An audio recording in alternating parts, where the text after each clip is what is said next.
संगत हे शइ चेक कयो मिनी व्लॉग ठाहिण लाइ हिन में तव्हां इज़िली पंहिंजी मोबाइल अटैच करे ऐं पंहिंजा हथ वांदा करे को बि शइ करे सघो था व्लॉग में। मूंखे अची वियो पसंदि पंहिंजे व्लॉगनि लाइ ऐं मूं करे छॾियो ऑर्डर ऐं ऑर्डर कंफर्म बि थी वियो ऐं मूंखे तक़रीबन 2.5 कलाक में अची ऑर्डर हे मिलंदो। ऐं उन खां पोइ संगत तव्हां मूंखां नाराज़ हो छा? न वीडियो खे लाइक था कयो, न अकाउंट खे फॉलो था कयो। अगरि नाराज़ आहियो त बाबा माज़रत, आई एम सो सॉरी। ऐं उन खां पोइ सिधो मां आयो आहियां स्टोर ते पंहिंजे लाइ टेबलेट वठण ऐं नई कैमरा खे ट्राई कंदे, लेकिन मूंखे सम्झ में नथी अचे ऐं मूं टेबलेट वग़ैरह वठी छॾियूं आहिनि ऐं रिकॉर्ड कंदो पियो हलां। ऐं मूंखां काफ़ी संगत पुछा पई करे त तव्हां जेका टेबलेट खाईंदा हो इन जो नालो छा आहे? सर, इन जो नालो आहे अर्तीज़ हसासिया। तव्हांखे 10 रियाल में मिली वेंदी तक़रीबन। इहा हिकिड़े क़िस्म जी एलर्जी आहे जेका ख़ुशबू मां, गर्मी मां ऐं मिटी मां थींदी आहे असांखे। अगरि तव्हां इन शयुनि खां परहेज़ कंदव त तव्हांखे इनशाअल्लाह ज़ुकाम थींदो ई कोन। ऐं उन खां पोइ मूं वटि अची वियो नोटिफिकेशन के तव्हांजो राइडर तव्हां ताईं पहुचण वारो आहे ऐं तव्हां पंहिंजो ऑर्डर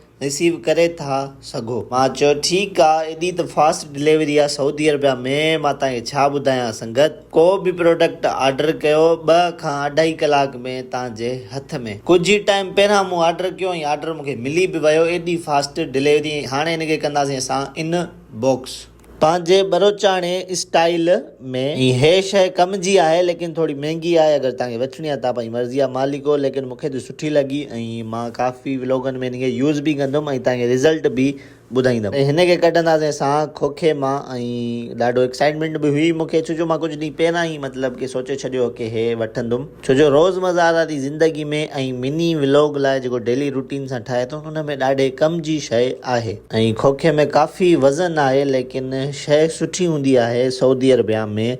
ऐं हे उहा शइ आहे जेका मूं ऑर्डर कई आहे, गाटे में लटकाइण वारी मशीन। खोखे खोलण खां पोइ हिकिड़ी ॾिनी अथनि मशीन जेका तव्हांजे अखियुनि जे आॾो आहे, ऐं उन खां पोइ हिकिड़ो इहो धाॻो ॾिनो अथनि ॿधण लाइ।